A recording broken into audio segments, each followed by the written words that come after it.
Hey everybody! For those of you who aren't familiar with this series, this is where I take a game that I'm currently playing and try to explain to you in 10 minutes or less why it's awesome.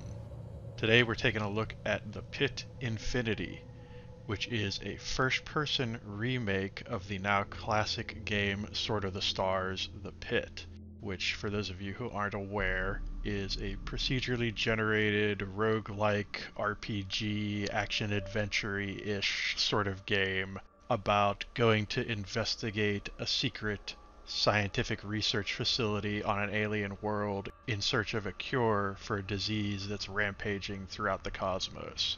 At least that's what I hear. Having never actually played any of the previous Sword of the Stars games, not being a particularly huge fan of top-down point-and-clicky type games when it comes to titles that are played in real time, this is actually my first serious exposure to this franchise and this universe and this setting. And so I really won't be able to directly compare this game to Sword of the Stars: The Pit. I can only really judge it on its own merits and in isolation. The good news is that I really enjoy this game. I've been having quite a bit of fun with it and really like the way its various mechanics, such as scavenging, looting, combat, exploration, and RPG-like progression all come together into a very compelling, engaging, and interesting total package. It's worth noting that when this game was first released back in November of 2019, it shipped out of early access with a variety of pretty substantial bugs and technical issues, but I'm happy to say that as of this recording in early January of 2020, the game is actually in a pretty good state from a technical standpoint. I've definitely seen the occasional glitch or issue or technical blemish here and there, but given that the game has seen copious amounts of post-release support from its developer, I feel pretty confident that it will continue to improve moving forward.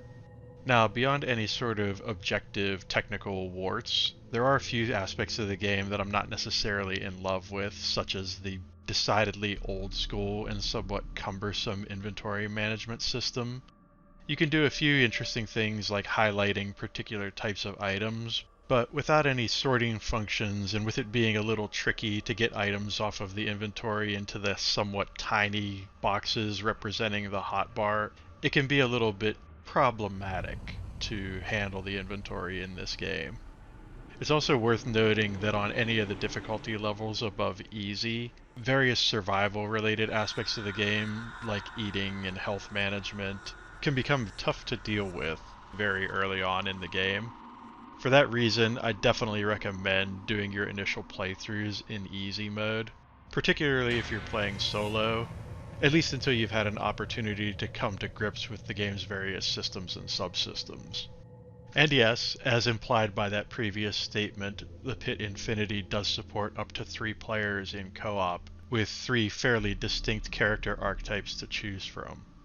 For me, at the end of the day, this is just a really solid, really fun, full-featured, and generally well-implemented title that's just the sort of thing I had in mind when creating this series many years ago. I always feel like it's a real shame when games like this that have obviously had a lot of time and effort and care put into them fly under the radar and don't end up getting the attention I feel they deserve.